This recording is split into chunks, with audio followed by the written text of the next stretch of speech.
Hello dear students, welcome to Smart Knowledge. प्यारे बच्चों, mid term exam class 6 subject रहेगा mathematics. Complete paper का solution जो है वो हम करेंगे इस वीडियो में। ठीक है। सबसे पहले आपको क्या दिया गया है, सामान्य निर्देश दिए गए हैं, यहाँ से आप इनको पढ़ सकते हो, जनरल इंस्ट्रक्शंस। उसके बाद देखिए, दोनों मीडियम में करेंगे, English as well as in Hindi medium. ठीक है। तो खंड क दिया गया है, इसमें आपको बहुविकल्पीय प्रकार के प्रश्न रहेंगे 1 से 12 तक, और जिनमें प्रत्येक प्रश्न आपका वो 1 अंक का रहेगा।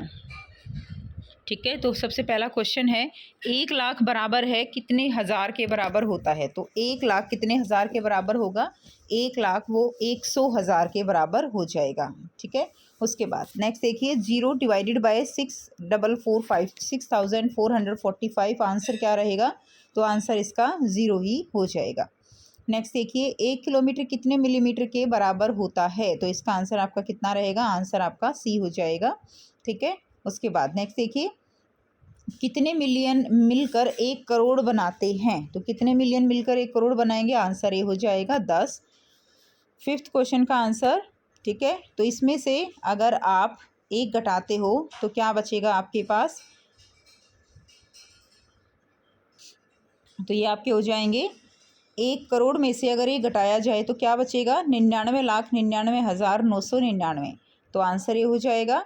12 का 5वां गुणज क्या है, तो 12 को 5 से गुणा करेंगे, 12 पंजे 60, तो 60 जो है इसका आंसर हो जाएगा। 2 क्रमागत सम संख्याओं का HCF है। क्रमागत सम संख्याएं यानी जैसे 2 और 4 हो गई। ठीक है। तो इनके हम फैक्टर बना लेंगे, इस तरह से गुणनखंड करके देखेंगे तो इसमें जो है कॉमन क्या आएगा, 2 आएगा, और हर बार ऐसा ही होगा, आप चाहे कोई भी संख्या ले लीजिए। तो 2 क्रमागत सम संख्याओं का HCF कितना रहेगा, 2 रहेगा। उसके बाद नेक्स्ट देखिए, सेक्शन ए इंग्लिश मीडियम में करेंगे। 1 लाख इज इक्वल टू 100,000। 0 को अगर डिवाइड किया जाए किसी भी नंबर से तो आंसर कितना आएगा, 0। 1 किलोमीटर किसके बराबर है, आंसर सी रहेगा। How many millions make a crore, तो 10 आंसर आ जाएगा। उसके बाद है 1 करोड़ में से अगर ए घटाया जाए तो आपका आंसर ए रहेगा। 5th मल्टीपल 12 का आंसर 60 रहेगा। And HCF of 2 consecutive even number, 2 consecutive even number का HCF क्या रहेगा, 2 रहेगा। ठीक है। जैसे 6 और 8 का भी हमने यहाँ पे निकाला तो भी आंसर कितना आया, 2 आएगा। नेक्स्ट देखिए, नेक्स्ट क्वेश्चन नंबर 7 है, डैश एक अभाज्य संख्या है, तो इसमें क्या आ जाएगा, 23 जो है वो एक अभाज्य संख्या है। डैश में से सबसे बड़ी संख्या कौन सी है, तो इनमें सबसे बड़ी संख्या कौन सी रहेगी, बी रहेगी। ठीक है। बाकी सारी क्या होंगी, बाकी जो है सारी इसमें छोटी संख्या हैं। उसके बाद इकाई अंक 0 या 5 वाली संख्या निम्न में विभाज्य है, तो क्या आ जाएगा, 5 जो है निम्न से विभाज्य है। तो इकाई अंक 0 या 5 वाली संख्याएं किससे विभाज्य होती हैं, अगर इकाई अंक 0 या 5 हो तो 5 से होती हैं। नेक्स्ट है क्वेश्चन नंबर 11, दी गई आकृति में दर्शाया गया है, तो ये कौन सा कोण है, ये अधिकोण हो जाएगा। उसके बाद है 44 का सबसे बड़ा गुणनखंड कौन सा होगा, तो 44 इटसेल्फ यानी खुद का नंबर ही वो क्या होता है, सबसे बड़ा गुणनखंड होता है। Dash is a prime number 23, greater among these, तो सबसे बड़ी इसमें ग्रेटेस्ट जो है कौन सी संख्या होगी, बी आंसर हो जाएगा। नंबर विद यूनिट डिजिट 0 और 5 is divisible by 5। The angle shown in the given figure is an example of obtuse angle. कैसा एंगल है ये, ऑब्ट्यूज एंगल है। Greatest factor of 44 is 44। Next देखिए, खंड ख में दिया गया है, प्रश्न 2 से 7 वस्तुनिष्ठ प्रकार के प्रश्न हैं, जिनमें प्रत्येक प्रश्न आपका कितने अंक का रहने वाला है, प्रत्येक प्रश्न आपका 2 अंक का रहेगा। ठीक है। दी गई आकृति में सभी किरणों के नाम आपको लिखने हैं, तो सभी किरणों के नाम क्या हो जाएंगे, इसमें OD एक किरण है, OC, उसके बाद OB and then OA। Clear है। उसके बाद देखिए नेक्स्ट है 3rd क्वेश्चन, डैश लाख जो है कितने 1 करोड़ के इक्वल होते हैं, तो 100 लाख 1 करोड़ के इक्वल होंगे। डैश मीटर 1 किलोमीटर के बराबर होते हैं, तो क्या आंसर आ जाएगा, 1000 मीटर। ठीक है। उसके बाद अथवा में दिया गया है, बिना पुनरावृत्ति किए आपको 0, 9, 2, 3 अंकों का प्रयोग करके 4 अंकों की सबसे बड़ी संख्या जो है वो यहाँ पर बनानी है। तो सबसे बड़ी संख्या 4 अंकों की क्या हो जाएगी, सबसे पहले हम बड़ा नंबर लेंगे, उसके बाद उससे छोटा और फिर सबसे छोटा, तो 9320 ये बिना पुनरावृत्ति किए 4 अंकों की सबसे बड़ी संख्या हो जाएगी। उसके बाद है 12 और 16 का लघुत्तम समापवर्तक यानी LCM आपको निकालना है। तो 12 और 16 का LCM हम इस तरह से गुणनखंड करके निकाल लेंगे, इनको आपस में गुणा करेंगे तो आंसर कितना आ जाएगा, आंसर आ जाएगा 48। उसके बाद है यदि कोई संख्या 2 और 3 से विभाज्य है तो वह 6 से भी विभाज्य होगी। ठीक है, तो 6 से कौन सी होंगी? अगर वो 2 और 3 से होती हैं तो 6 से भी होती हैं। उसके बाद नेक्स्ट देखिए मिलान करना है, तो इसमें 4 जो है वो क्या हो जाएगा? 4 ये सबसे छोटी भाज्य संख्या है, 3 क्या है? सबसे छोटी विषम अभाज्य संख्या है, और 2 क्या है? सबसे छोटी अभाज्य संख्या है, 1 क्या है? न तो भाज्य है और ना ही अभाज्य है। उसके बाद 55 के सभी गुणनखंड लिखने हैं, तो 1, 5, 11, 55 ये इसके सारे गुणनखंड हो जाएंगे। इन्हीं को इंग्लिश मीडियम में देखेंगे। सेक्शन बी क्वेश्चन नंबर 2 से 7 objective type question with 2 marks. तो इसमें आपको ऑल रेज के नाम लिखने हैं, तो क्या हो जाएगा? ओ डी, ठीक है, जो हम पीछे कर चुके हैं, ओ डी हो जाएगा, ओ सी हो जाएगा, ओ बी हो जाएगा और ओ ए हो जाएगा। ठीक है, ये सारी रेज हो जाएंगी। उसके बाद थर्ड है 100 lakh is equal to 1 crore and 1000 metre is equal to 1 kilometre. Using the digit without repetition make the greatest 4 digit number, तो 9320 आंसर हो जाएगा। एलसीएम निकालना है 12 और 16 का, तो 12 एंड 16 के फैक्टर इस तरह से करके एलसीएम आ जाएगा 48। उसके बाद if a number is divisible by 2 and 3 both them divisible by 6 also, तो अगर 2 और 3 से डिविजिबल होता है तो वो 6 से भी डिविजिबल होता है। उसके बाद आपको मैच करने हैं। ठीक है, मैच में क्या करेंगे? 4th का बी हो जाएगा, 3rd का सी, 2nd का डी एंड 1st का ए। राइट ऑल फैक्टर ऑफ 55, तो 55 के फैक्टर क्या रहेंगे? 1, 5, 11 और 55। नेक्स्ट देखिए खंड ग दिया गया है, इसमें 3 अंक के प्रश्न रहेंगे। तो इसमें देखिए सबसे बड़ी 4 अंकों की सबसे बड़ी और सबसे छोटी 3 अंकों की संख्या के बीच का अंतर जो है वो आपको ज्ञात करना है। इंग्लिश मीडियम में देखते हैं find the difference between the greatest 4 digit number and smallest 3 digit number.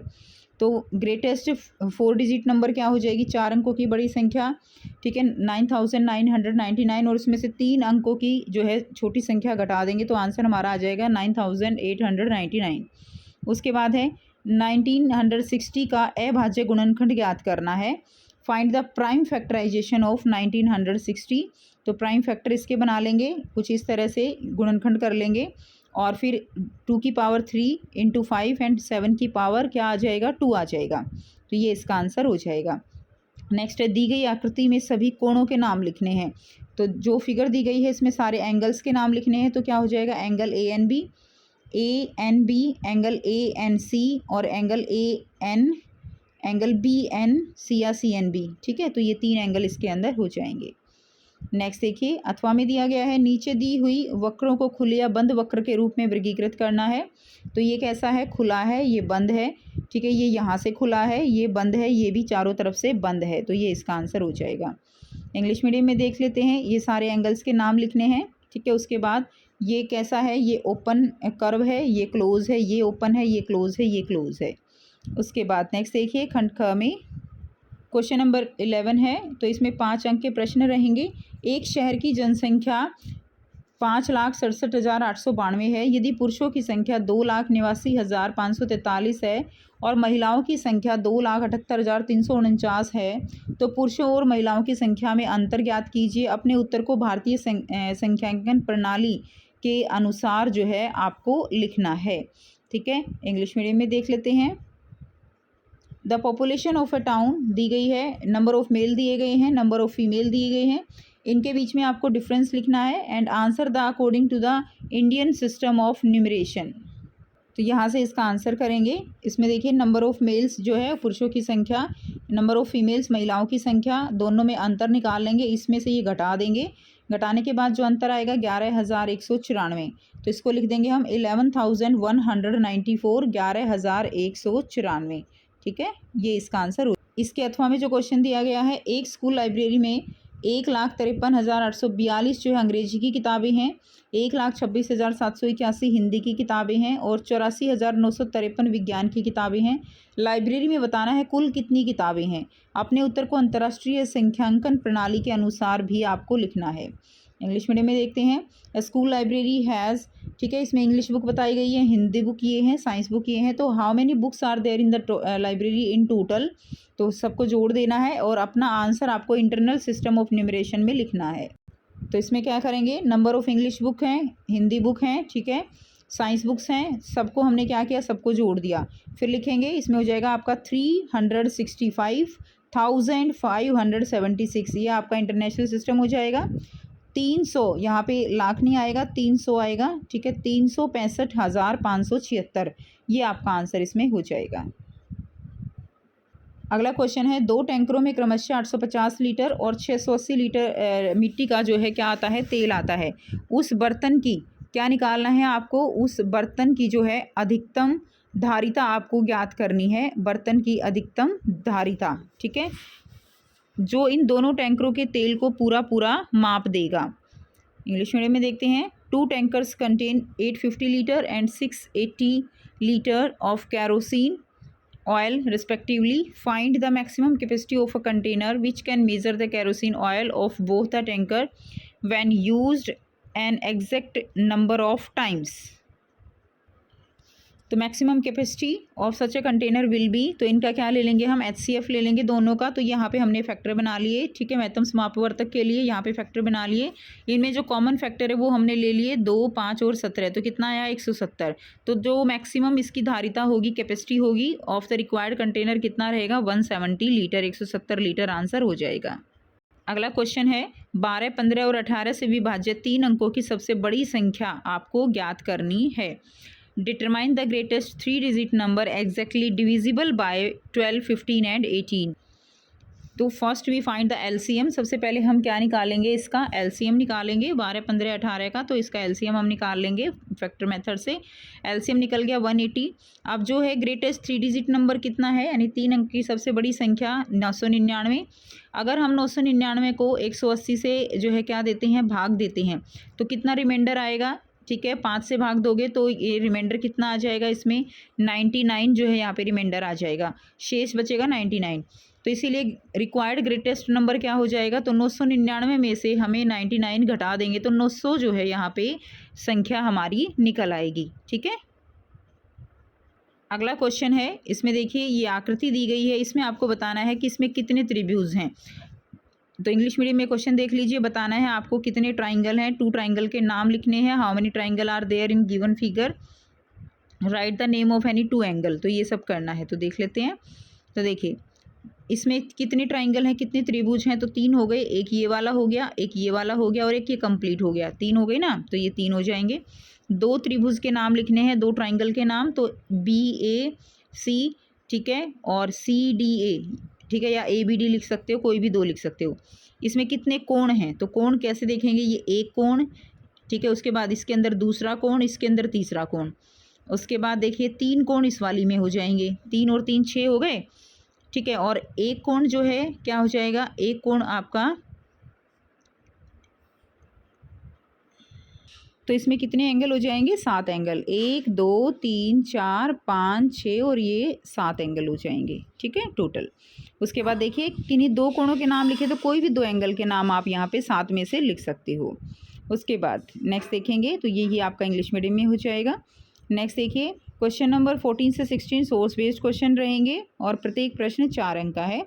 युक्ति और सोनू 2 दोस्त हैं। युक्ति जो है अपनी सहेली सोनू के साथ खेल रही थी। युक्ति ने सोनू को कहा कि आपको अंक 3 4 5 0 6 7 का ही उपयोग करना है, ठीक है, तो इन अंक का उपयोग करके 6 अंकों की बड़ी संख्या बतानी है। तो 6 अंकों की बड़ी संख्या ये हो जाएगी। 6 अंकों की छोटी संख्या बनानी है, तो सबसे पहले हम छोटे वाला पहले लिखेंगे, उसके बाद फिर क्या आएगा 0, पहले 0 तो लगा नहीं सकते क्योंकि वो फिर 6 अंकों की संख्या नहीं बनेगी, तो 3 0 4 5 6 7 ये छोटी संख्या बन जाएगी। इनका छोटी संख्या और बड़ी संख्या इनका योग करना है, यानी इन दोनों को जोड़ देना है, तो आंसर आपका ये आ जाएगा।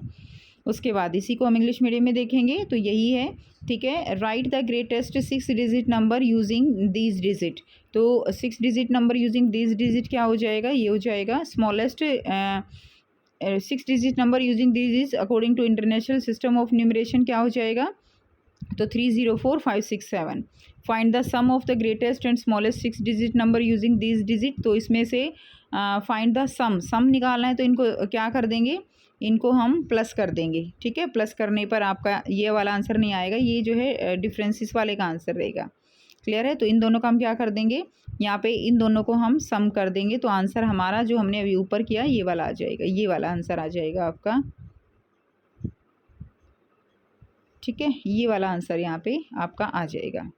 उसके बाद नेक्स्ट है, इन अंकों का प्रयोग करके सबसे बड़ी और सबसे छोटी 6 अंकों की संख्याओं के बीच का अंतर निकालना है। तो अंतर के लिए हम बड़ी संख्या में से छोटी संख्या को घटा देंगे तो आंसर हमारा ये वाला आ जाएगा। ठीक है, इसमें भी आपका आंसर जो है यहाँ पे ये वाला आंसर आपका आ जाएगा। इस वाले क्वेश्चन का आंसर ये वाला रहेगा। ठीक है, उसके बाद नेक्स्ट देखिए, उसके बाद रितिका और मोहन पासों के साथ खेल रहे थे। उन्होंने 2 पासे इकट्ठे फेंके और इन पासों के फलकों पर आने वाली संख्याओं से उन्होंने 2 अंकों की संख्याएं बनाई। ठीक है, तो 12, 23, 65, 15। तो इनमें से अभाज्य संख्या कौन सी है? 23। कौन सी? 3 और 5 दोनों से विभाजित हो सकती है?